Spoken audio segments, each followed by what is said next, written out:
Welcome to Talk Design Podcast, the space where creativity meets conversation. I'm Adrian Ramsey, your host, and as someone deeply entrenched in the world of design, I'm thrilled to introduce you to the minds that inspire me in the hope that they will spark something special within you too. From a design past crafting women's swimwear to pushing the boundaries of performance sportswear, from mountaineering to international yachting, to implementing systematic innovation solutions that transcend boundaries in aerospace industry. My heart remains rooted in architecture, and exploring the emotional tapestry woven by built spaces is my fascination. My journey in design has been what can only be described as a life of design. I want to thank you for lending me your ears. I'm eager to embark on this next episode together. And for those of you who prefer to watch and listen, you can catch this episode at YouTube. That's youtube.com/@TalkDesignPodcast. My guest on Talk Design today is Marie Kargiotis. Marie is an interior designer, stylist, very successful, from South Australia, based in Adelaide. And she is also a host on Dream Homes Revealed for Channel 9. It'll be shown on 9 Life. And that's how we met. We're both hosts on the show. So Marie, welcome to the show. I love your work.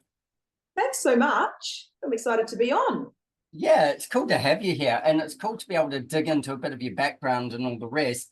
Tell me, at one point, you were this little kid running around and you said, I'm going to be a designer or something like that. What happened? How did you end up doing this for a living? Or what was the little kid? When did you discover that there was such a thing as design? Okay, so for me, it's a bit of a funny story, right? So I didn't become a designer and work in the housing industry until about 10 years ago. But as a kid, I used to keep my bedroom, when I say immaculate. So I would even get the vacuum every morning and vacuum my carpet the same way. So the pile would all sit the same way. Just a little bit uptight. Really uptight. It was more though about the aesthetics for me. Yeah. Because I grew up in a big family and it was quite chaotic. And so it was like my room could be like my little sanctuary. And it was like I wanted it to be very aesthetically pleasing. So I think that is my very first, if I look back, that was the first nod to making things look really beautiful. I love that. And I didn't know that it was interiors that I wanted to do because I also loved fashion and hair and makeup. And so I actually first got into hair. So I was a hairstylist for 18 years. And I worked at a very high-end stage. I was a teacher and educator. I worked on New York Fashion Week. I worked on multiple TV shows. And then I had to travel. So I had to travel and go and learn the Vidal Sassoon way of cutting hair. Sure. Yep. This is very relative to where the whole interior things came from, because I went over to Los Angeles and studied there for a couple of weeks to learn this technique to bring it back to Australia. Now, Vidal Sassoon changed the dressing industry because he was a hairdresser that looked at hair like architecture. So everything that we were taught were like the elements of architecture in cutting hair. Mm-hmm. At that point, when I was there studying that, I was more interested in the architecture aspect than the hair aspect, and that lit something up inside of me. Wow. And it made me understand why I loved doing hair so much, because that's how I looked at it. It was like a little piece of art every time you was doing someone's hair.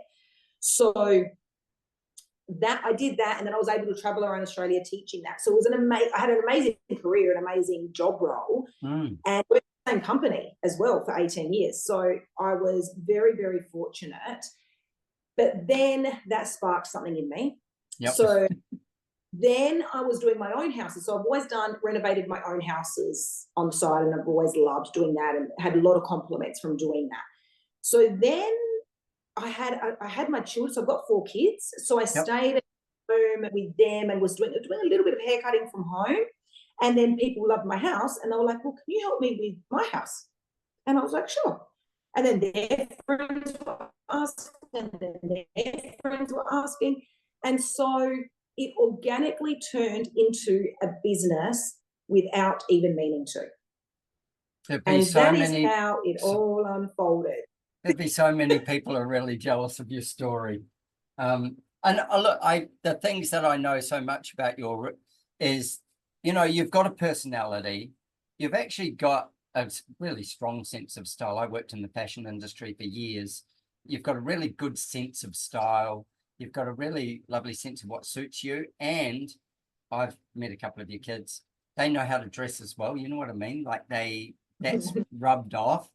Probably dressing out of your wallet, but that's beside the point. But you have this strong sense of style and you've got, you know, a personality that's direct and it's strong enough, but super friendly to be able to keep moving forward. And the ambitious part, you don't end up doing what you did without having an ambitious sort of driven background and thinking, you know, driving forward. That's great. It's really cool. So then how did you go from helping friends out to saying, hey, I've got to charge you for this? That would be a big jump for a lot of people, that you started to charge for your time as well as for product. Yes, it really was. And I really learnt on the job. So it was almost a little bit lonely for me when I left, because I've always been surrounded by creatives. And so I really feed off of that creative energy. And I think when you're working with clients one-on-one, the big gift that I got from the hairdressing industry was that I learned how to communicate with clients very, very quickly and work out what they wanted extremely quickly. Yep. So that was a gift moving forward for me with clients. So I was able to transition into just giving clients what they wanted in their house very easily. But knowing what to charge them, that was a whole nother thing. That was difficult. I can imagine. Yeah, and knowing how to charge for your hours and your time. And so incrementally, I suppose I just started with an hourly rate, and I just stayed in my lane. I was very, very honest. Everyone knew I wasn't trained as an interior designer formally, but I definitely have a natural ability to be able to get what my client wants and give them an elevated version of what they want. Yeah. So I could do that now. So I think the charging was a little difficult. I just set myself a rate and said, well, commissions here and there. And then as I got sort of deeper into an understanding of how interior design works, and also how I then knew what my worth was, when I knew I was able to achieve these looks for clients and they were so happy, I was saving them time and money, then I was able to charge, you know, incrementally, just put my prices up slowly and organically as I was getting better. Yeah. I think I grew up with a family of tradies as well. So I had a natural understanding of how job sites work and how tradies work and how to sort of get everyone on side for your, you know, to make sure it runs really smoothly. So I had a lot of those kind of natural abilities that I didn't realize then, but looking back, that's sort of how I landed in it. And I think just my enthusiasm, I just love interiors. It feeds me, it excites me. I went away just recently. Oh, no, it wasn't recently, actually. This trip was about a year ago to Byron Bay. And we went to the gorgeous restaurant that was fitted out in this gorgeous, this pink and these beautiful stripes. And I walked in and I was like, so beautiful. And my girlfriend that was with me was like, oh, wow, this really affects you on a physical level. It was the first time she's seen me get so excited about interior. So I think I've just got this, I don't know, I have a real passion and love for beautiful interiors and a real respect for them as well. I think that thing that you just said then, you know, like the excitement that a great interior can bring you, and interiors are, well, I think architecture as well, but interiors are highly emotional. They can elevate a mood. They can, I often say to people, we want to find space to breathe, we want to find space to relax, but we also want to find space to be elevated and to be excited by. And you wouldn't necessarily have your, say, a space of rest like your bedroom and designed to be an elevated space, but you would have it as renewal and as a lift me up, like a pick me up space, like it's but it doesn't have to have you bouncing off the walls kind of thing. And I always think of every home as having an emotional floor plan. And so what's the emotions I want to evoke? And I'm still talking about this with the form of the home, far more the built structure. And then what are those emotions that it's going to evoke by the heights, the sizes, the widths? Are we going to narrow it in? Are we going to raise it up? Are we going to allow light in from one side or another side? How will that make you feel? And at what time of the day will it feel like this? And at what time of the day will it feel like that? And what are those emotions? And then how do we support those emotions with, color, texture, reflectiveness, or absorbing, or feelings of calmness or feelings of power. Like often I think we do a lot of, when we're designing homes, we do a lot of what I call boudoir desks. And a boudoir desk is really a makeup desk that's completely separate from where your basin is and all those kind of things. You're not standing up, you're sitting down. It's got the mirrors like lit and on an angle and all those things, and you've got your bits around you. And for women who go to work every day, especially if they're in an office or a high-powered environment, this is a power environment. This is here I am, like this is me. This is my little mantra of here I am. And I think for men as well, there's a different sense of that in different spaces and how you create that so that it's like a confidence lift. And it's like, I got this shit. Let's go, and get on with it.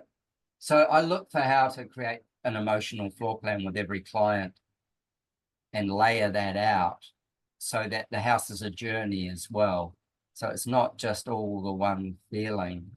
And I see in your design work that, when I'm looking at yours, you do a similar thing. You've got this, it's layered through, it takes you on this journey.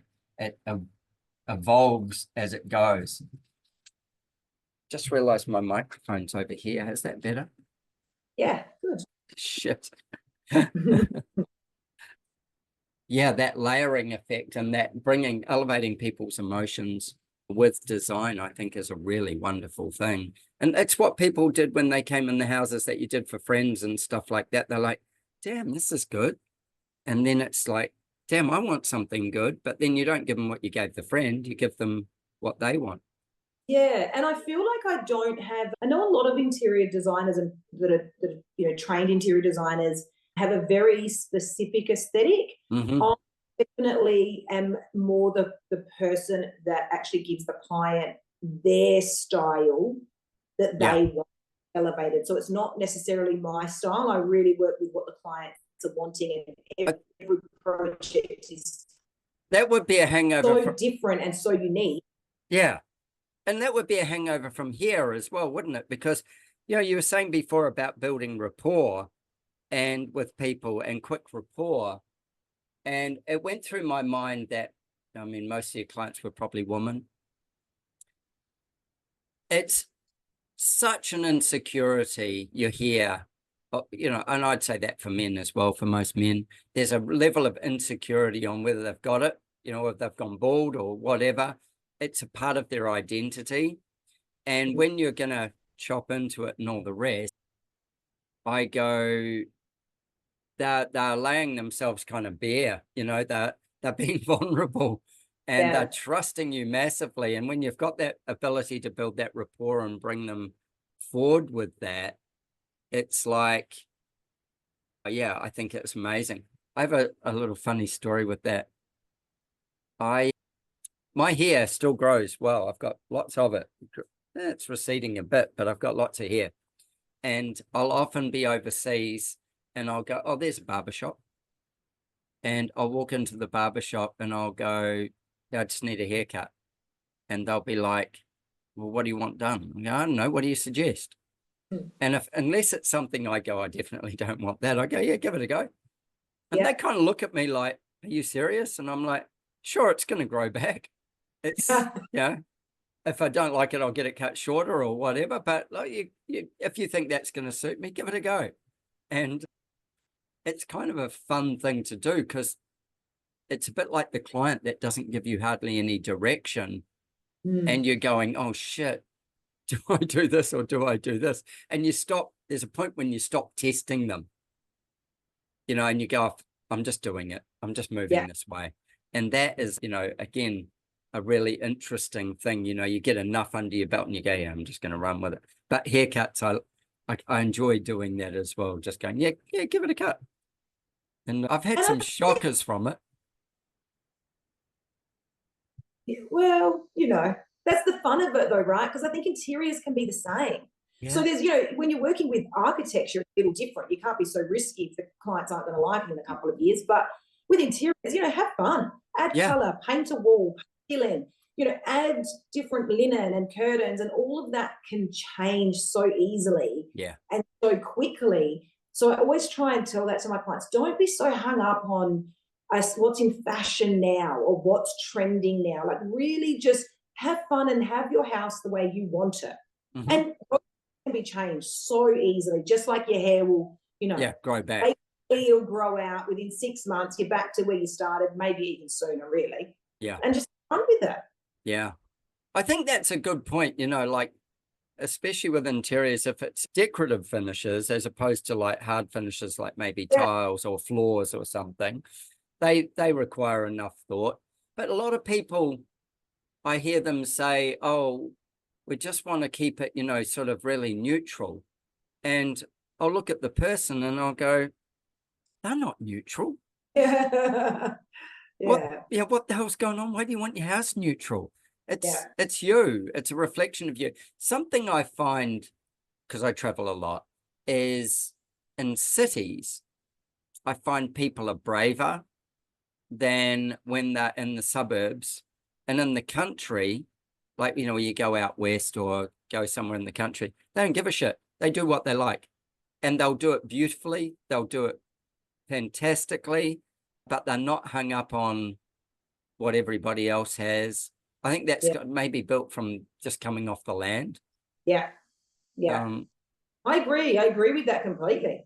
You can go into some amazing country homes and they've really got a lot of personality. Yeah. And also city homes, especially apartments. I think of friends of mine in London and some of the stuff that they've done in their home, which is just awesome. They've got in one part of the house down near the kitchen kind of area. It's a Georgian home in London, and it was, they've sold it now, but it was an expensive house in North Finchley, and they built onto the back of it and they put a pink Union Jack as the wallpaper all down one side of sort of this family dining room area out the back that was flooded with light. And then the doors that went from the original front sitting room into what was the dining room, the formal dining room, they pulled out the doors and then they put in glass pane doors and they had them sand etched with Gotham City and the Batman light on there. Just so cool shit, Yeah, I love that. I always tell my clients, I have this thing that I call it the personality pieces in your home. So what are the things in your home that speak about you, that really makes this home your home? Because I think beautiful architecture can be, and beautiful interiors is so, we're surrounded by it, and I suppose we're a bit spoiled. But these amazing homes. Yeah. But it's so beautiful. But beyond that, what makes your home your home? Yeah. And those you were just talking about are their personality pieces. That's what makes that person's home their home. Those fun, quirky bits that mean something to them. It's so important that into your home. Yeah. Just those elements of you in your home. I find that same thing, and I love saying, your home's a chapter of your or a kind of like the cover of a book of your life. You know, it's like this expression, and architecturally it might be of a certain style, and it doesn't mean it has to be that style inside. I certainly learnt that from traveling in Europe. You know, you could go into a stone farmhouse in France and you open the front door and it's filled with minimalist modern furniture, you know, and you're like, what the is going on in here? And then you could go into, you know, an apartment and you will be shuffling between things because it's so overstuffed and stuff. I think that happens a lot because of, you know, old villages and stuff like that, but we don't have that same level of history that we play with. But we're a nation of travelers. So I'm actually a Kiwi, so I'm even a nation of travelers as well. But living here, Australians and New Zealanders are travelers. And so they tend to pick up, you know, the odd snow globe and the poster or the postcard or whatever, or the carved, I don't know, stick or whatever it is. And how do you deal with that when you've got a place? You know, they've traveled the world and they've got something from every spot. Tell me your secret. So actually, I would have fun with that because I think styling is sort of that really nice balance of bringing, you know, what's in fashion, what everyone's using, but then adding your personal touch to it.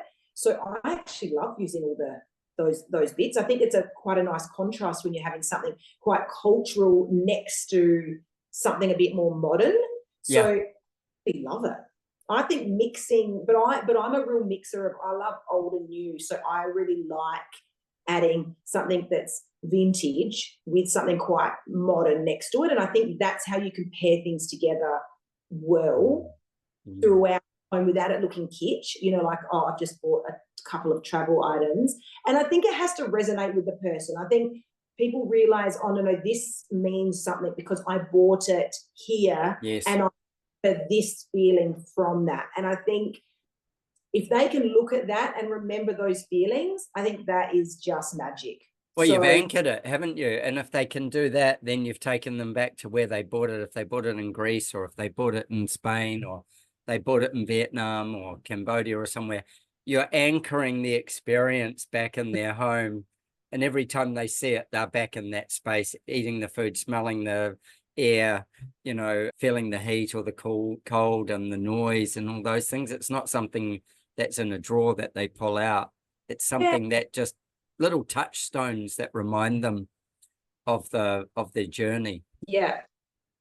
Well, I have a disco ball in my house. And when I went to Ibiza, these disco balls everywhere. And I'm like, there's disco balls hanging in the tree outside, and there's disco balls everywhere. And I just loved it. I loved that it was like country, kind of these country estates. And then there was disco balls. I love that contrast, even though it's as a party city, we were in the kind of real country, beautiful part of it. And so even though I didn't bring a disco ball back, when I got home, I bought a massive disco ball, and it just sits on the floor next to a table that I have. And every time I look at it, it makes me happy. And I remember that, you know, that beautiful outdoor living, casual, relaxed, and then these disco balls just hanging everywhere. I loved it. Yeah, it takes you to Ibiza every time you see it. Yeah. Yeah. It's awesome.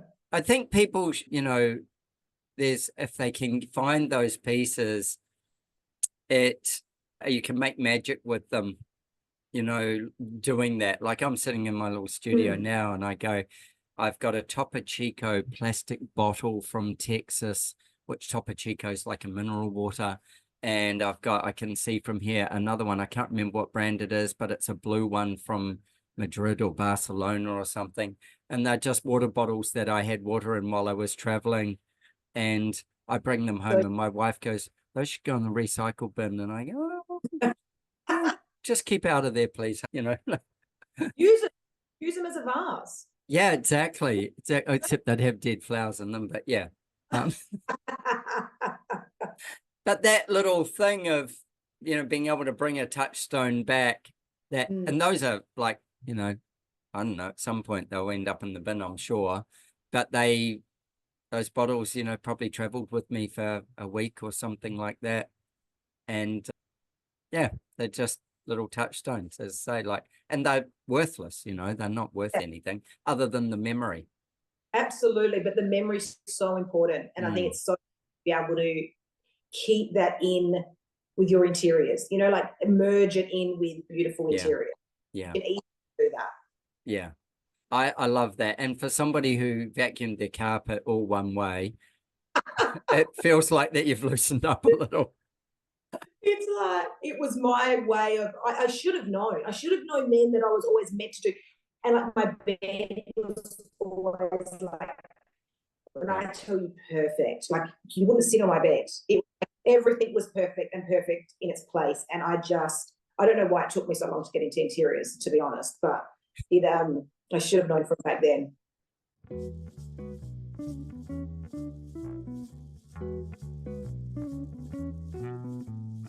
I'd like to thank Stetson Hats Australia for providing my amazing collection of open road Stetson hats. Since 1865, John B. Stetson has been crafting legendary headwear, adorning the heads of Western icons like Annie Oakley and George Custer. The open road hat debuted in 1937, beloved by artists, outlaws, presidents alike. Its timeless style fits the setting from city streets to open plains. Whether in the cab of a truck or my trusty Mini Cooper, the open road is all style. If you think hats aren't for you, you just haven't found the right one yet. Discover yours at stetsonaustralia.com or stetson.com if you're in the USA. Thanks, Stetson, for your support. Please share your Stetson moment by emailing me your photo to talkdesign@gmail.com. Let's celebrate the timeless allure of Stetson together. Who are your biggest influences? Oh, okay. I just instinctively I want to say Kelly Wearstler because I think she just has this, even though her aesthetic isn't really mine, I feel like I love the bravery in it. I love the way she mixes things together. Yeah. Is brave. It's artistic at another level. Yeah. And I really appreciate that, looking at that. So I think she's very cool as an interior designer. And I do think I love the way she dresses. I kind of like her, the whole vibe of her. I think that she's kind of a package that rocks everything that she does. You know, she's a package. You get Kelly and you get the shoes and you get whatever the hell else she's got on and you get the interiors and without a whole lot of attitude, just with a whole lot of love. Yeah. Just so effortless and so easy. And I just feel like it's art. Every little tiny bit that she does is just art for me. And I feel like that's very inspiring to look at. I think it's hard to implement that here in just, a general person's home. But I love that. It really inspires me. So definitely that inspires me. I love old homes. Oh, yeah. So I really love character homes. And I think that a lot of the elements in those homes really inspire me. Just the detailed, beautiful windows and the doors and the moldings and the ceilings. I just feel like every old home or character home I walk into, there's always some amazing element that's really worth studying and looking at and how they did that. And I'm a bit of a sucker for a beautiful character home and then adding really kind of beautiful modern elements to it. Yeah. So I love that contrast. Yeah. Yeah, I really love that. Yeah. I'm a bit of a fan for that as well. I call them the houses that grown-ups have. And I should have grown up by now. I'm old enough to be grown up. But in my mind, it's like, well, that's a grown-up's house. It's like, and maybe that's because it's like suits an older person. One of the things I love is, when you say like character homes, is when you look at, say, I don't know, someone like Mick Jagger or somebody, they live in some, fancy villa mansion kind of thing, which is all character, like full of it. And they have old furniture in there as well as, old styled furniture, but they're strutting around in their, peacock tights and their bloody whatever it is. There's that lovely vibe of what an old home can bring in, solidness and grounded feeling and all the rest. And then, doing it really well, or doing it sort of in juxtaposition of, like something that's pushy and modern. Yeah, that's a lot of fun. A lot of fun. Yeah. Yeah. I feel like I really I love, but I also like respecting the original architecture. Mm-hmm.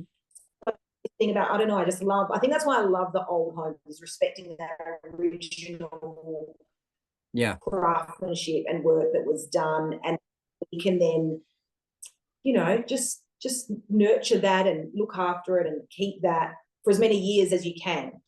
Sure. With those homes. Yeah. But I love the modern architecture as well. I love it all, to be honest, but I'm a sucker for a beautiful old character home. And a good renovation. Yes. Well, people say to me often, with your own home, and I go, oh God, don't take my own home as as the thing, because how I want to live and how you want to live is maybe completely different. Doesn't mean I don't understand how you want to live. I don't like a big house. I like a simple house, but I love different things. And, like my own home's got quite a few mid-century pieces in it, but it's a kind of a renovated bungalow style home. And I love all that about it. People say to me, well, what would you design for yourself? And I go, where for? And they go, for your own home. And I go, well, which one? And they're like, well, how many do you have? I go, I've got one. And they're like, but if you could design anything, I go, well, where for? Because if it wasn't going to be this house, then what would I do in a mountain house? Because I have a whole different mountain personality. The only things that are in, that stay consistent is whiskey and Negronis. That's kind of the track. And then, oh, but what about at the beach? Oh, yeah, well, that's different. That's totally different again, and it could be far more Mediterranean and just, really loose and relaxed, and everybody's wearing espadrilles, kind of thing, or bare feet. But then if it was a city apartment, which city? Oh, it's New York, or it's London, or it's Paris. Well, shit, every one of them would be different, because there's a different fire that it lights in me when I'm in those different places. And I find that fascinating, like I go, there is no one place. There is no one. I love my home, but it's also my wife's home, and it's also my kids' home. And so I'm not a bachelor that's going, oh yeah, bullshit, I'm having it all my way. So I find that a really interesting thing with people as well. So how often do you end up working for, say, a bachelor versus a couple, or just for a woman? Oh, I have had a great bachelor client who I've done several houses for, and he's been one of my favorite clients, because he's like, just do whatever you want. Yeah. And this is the budget. And I'm like, okay, I can have fun with this. So he's pretty adventurous with style. Oh. So we actually, in his house, it's on the beach. So one of the houses, well, he's got a couple, but one of these ones was on the beach. And he had a piece of artwork that he loved in his room. Now, it is a very interesting combination when you hear it, but it was literally red painted like goldfish. Yeah. That was like red, more of a red color in the paint.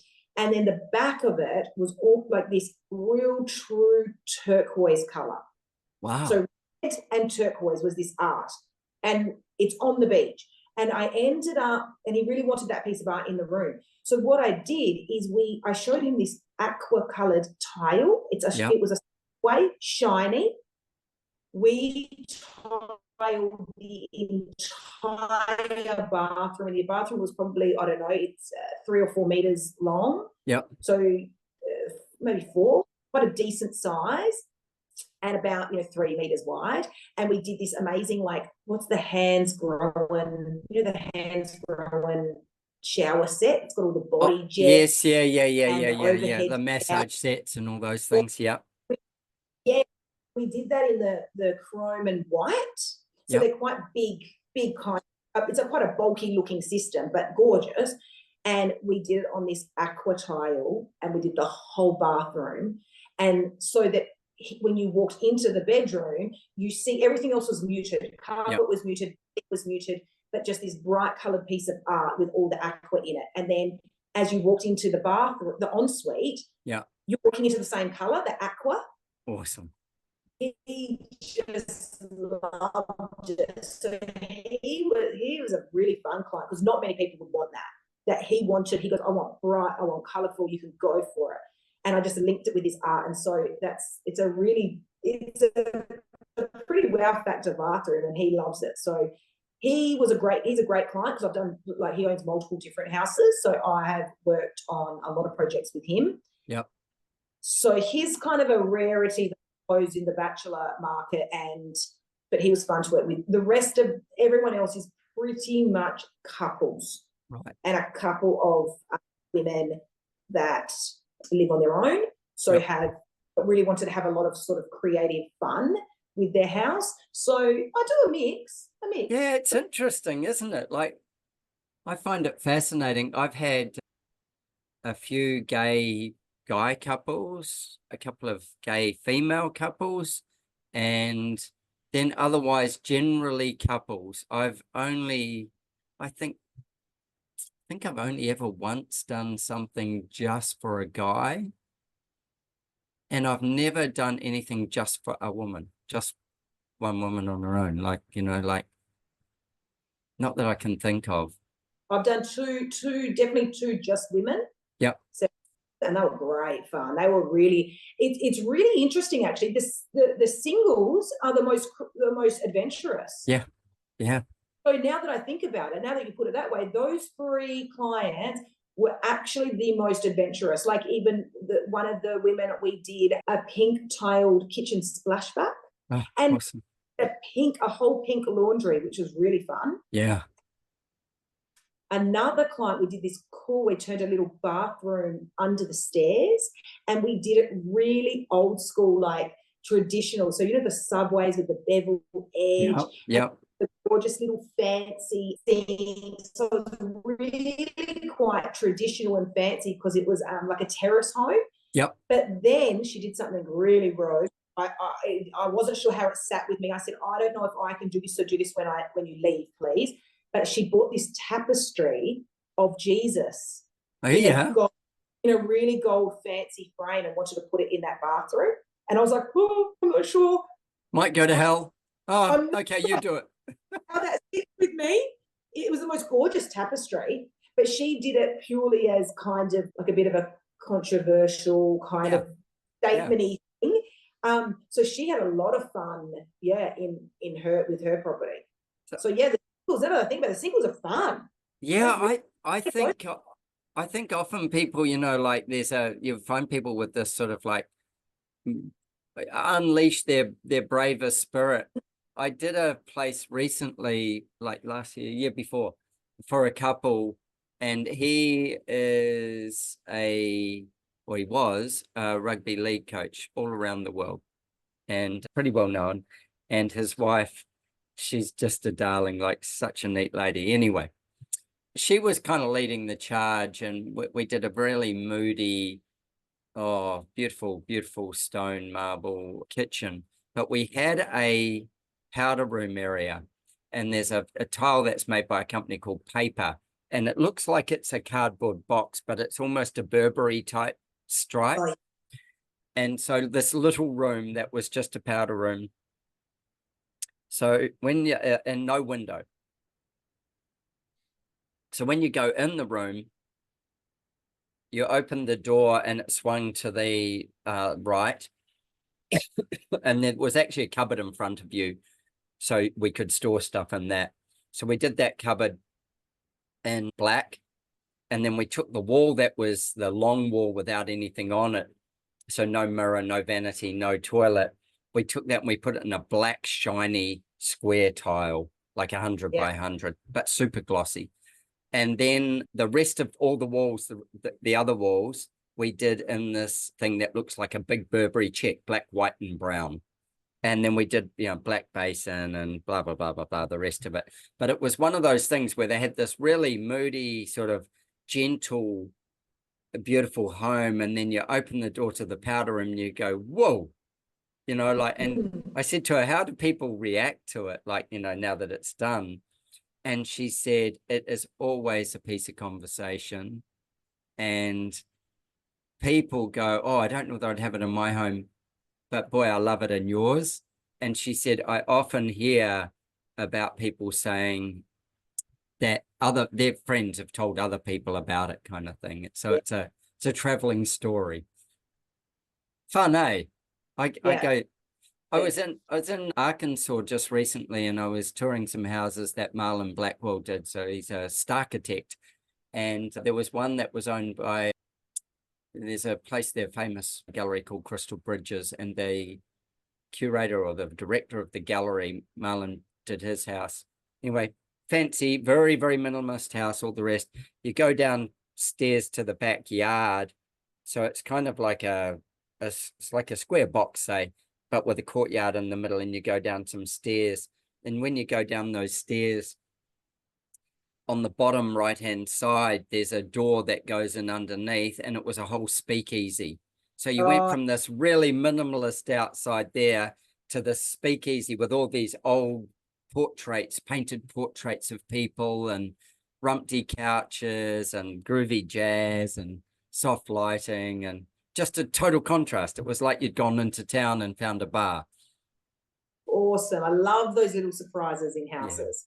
Yeah, me too. Me too. I think that if you can create a surprise in your house, then go for your life. Tell me your favorite travel destination. Oh, well, I think Ibiza definitely ticks a big box for me because it was country with party, and I loved that. I loved that it was, and beach. I'm a beach person. I love the beach. I walk the beach every single day. I collect Love Heart Rock on my walks. And so I'm very connected to the beach. So I loved it there because I just thought it was a lot of cool people, a lot of artists and just cool people, but still country. Mm-hmm. I love the homes there. I love the kind of old traditional kind of Spanish influenced homes, but then I absolutely adore the modern influenced Spanish homes. Yeah, right.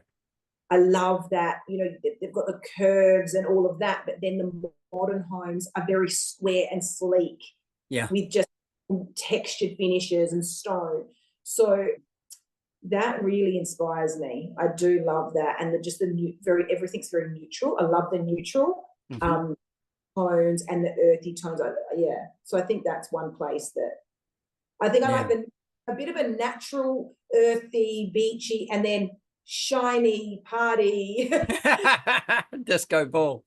Yeah. It's the mix. I think I loved that mix. It really spoke to me, that mix. So that's probably, I love it. I think that's really cool. Really, really cool. I love, when you get to travel and when you get to immerse yourself in a space, and then you get to get a real vibe from it. And then it really leaves, prints in you, like holds on. What about your favorite kind of music? Okay, I'm not a big muso person, so I don't know, but I've turned into a bit of a Swiftie. You were at Swiftie the night before I was a Swiftie. By accident. I know. How was that? With a daughter that's been obsessed with her and gone to like 3 concerts already of hers, over the years. I always heard it, but I think listening to her music was like, it was just like, I don't know, there was something, it was like a movement.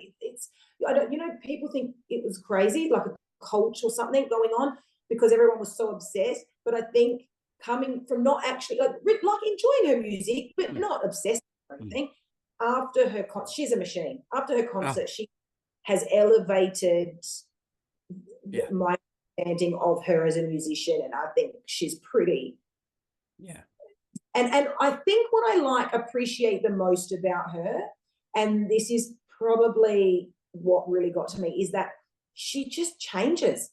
She evolves and she changes, and she's not afraid of it. So she'll go country, and then she'll go pop, and then she'll go folk. Ballad, or and, and I think that thrills me. I think, because I think in design you're always evolving. You're always like, oh, I like this style, and then I like this style, and how do we merge it all? And you sometimes you feel like, oh, I can't merge everything, and then you're like, well, why not? Why not? Yeah. Or how do I? How do we make it work and look cohesive and look beautiful? So I know I'm bringing interior reference to Taylor Swift, but I do think that she has this magic in her about being able to evolve and do different things, and I do find that very inspiring. I'm with you. I left the concert. I was on a plane the next morning at 6 a.m. because I was headed to America. So I needed to get out of Melbourne and back to the Sunshine Coast and get my bag and then head out to the States to a conference. And when I was sitting on the plane, I had to get up at 4 a.m. or some damn thing, and got home at past midnight. But I got on the plane and I pulled out my pad, and I wrote Lover on the top, because for some reason that song was still in my head. And what I did was I wrote pages and pages of notes on things that I respected about her work ethic, her ability to change, her ability to cross genres, her ability to find the connection that still meant that it was her. And I went, it's a brilliant journey of creativity. And I didn't know that I knew so many Taylor Swift songs until I went to the concert. And then I'm going, oh, I know that song. Oh, yeah, I know that song. Because up until then, I've been pretending I knew so that the girls would take me with them, my daughters and my wife. Otherwise, they would have left me behind. It was a great experience. I really enjoyed it. I say to people, I didn't go to, well, I thought I went to hear Taylor sing, but I went to hear 96,000 people sing and Taylor lead them in it. And so just that whole thing, I got another level of appreciation. And I would say, like, I'm enough of a Swiftie. I couldn't tell you all her songs, but I really got this huge level of respect for her and for what she does and how well she does it. Yeah, amazing. So interesting. I listen to all sorts of weird stuff, but Taylor Swift's a good one. I've got one more question. Yes. Your favorite place in your own home, and what emotion does it evoke? Oh, okay. So where I'm sitting right now, I'm looking outside to the ocean. And so I would say the lounge room, yes, but I think actually I would say the front yard of the house, because I love to set up parties and entertain out there. And so I feel like that's my favorite spot, because it's always where we always have fun and you're entertaining and you're looking at the ocean, and that every single night the sunset's different. And so you get the of nature, as well as having all the people you love around you, as well as having all my bits and, beautiful couches and bits and pieces outside. And I tend to set up parties out there. I just did a Christmas party this year where I set up this structure, and I don't know if you saw it on my Instagram, but I did go and look. Draped. Oh, you have to have a look. I did fairy lights that draped over this whole structure. And the sunset that night was so magical. And so I think my front yard, because it always changes. I always style furniture out there for the summer and do different styling installations. And so that's probably my most favorite part, because it mixes nature and sunsets and ocean in with all my beautiful styling, aesthetically pretty things. I was about to say, it lets you play with creativity, but without hard boundaries. Yeah. Like walls and stuff aren't the hard boundaries. You get to play in a big space. Yeah. That's nice. And the ocean is your piece of art. Yeah. That's so cool. So cool. It's always such an interesting question, that for different people, as to what it is and what it makes them feel, and how, like so often it's not inside the house for people. It's the back porch, or it's the, you know, in the backyard or somewhere where they're touching nature. Yeah. One last piece, can't leave without it. You've got one last project you can do, and after that you're done, baby. You cannot talk about them, you can't advertise them, you can't show them anymore, you do no more projects. This is it, it's over. What do you choose? Oh, building. So is this for someone? Don't know. It's one last project. It's all about you. Whatever you want. Sugar. Oh, that's a hard one. Instinctively, I don't know. I feel like maybe building a house on the beach. Yeah. Because I do talk about that a lot. I talk about it now a lot. So maybe I need to stop talking and get it done, not talk about it ever again. Get that built. Build a beautiful house on the beach. Yeah, and one last project. Then we're done. Pack me up. Pack me up, hand me a wine, sit me down. Yeah. Yeah. Cool. I think, that would be pretty. That's awesome. Yeah. Marie, I don't know whether I said, but people find you at thestylistloves.com.au will be where they find you, but we'll post all your socials and all those kinds of things. What a great chat. Really enjoyed it. I love your story as well, you know, like, you know, coming from obviously a family with tradies around and stuff, and that instinctively understanding how to make things work there. And then being the uptight kid that needed space from the other kids, and, you know, creating your sanctuary. And then the other piece I thought was amazing was also that rapport building, and, you know, taking people when they're going to be vulnerable and letting them know that you hear them and that you can see them and that you're there with them. It's their journey, you're taking them on, and it's not all about you, it's all about them getting to the outcome. I think there's a lot to be said for that, and not having a signature when you're doing it. It's not a single thing, it's not cookie cutter. Great stuff. Thanks so much, Adrian. Thank you. You are so welcome. I look forward to catching up very soon. Yes, absolutely.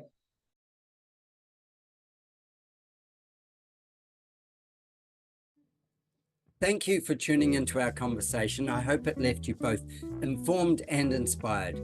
Don't forget to subscribe wherever you listen, and please don't hesitate to share your design thoughts with me. It's always a joy to hear from you. If you're like me and crave a deeper dive into design thinking, coupled with a love for travel and adventure, consider one of my architectural adventures. Join me and some of my wonderful design friends and embark on a journey of a lifetime. Apply for an unforgettable design experience at adrianramsey.com. With our clients spanning the globe, I firmly believe behind every great project are great people. If you're a great person and seeking to turn your dream into a reality, I'd be honored to design your home with you. Why not join the ranks of our exceptional clients?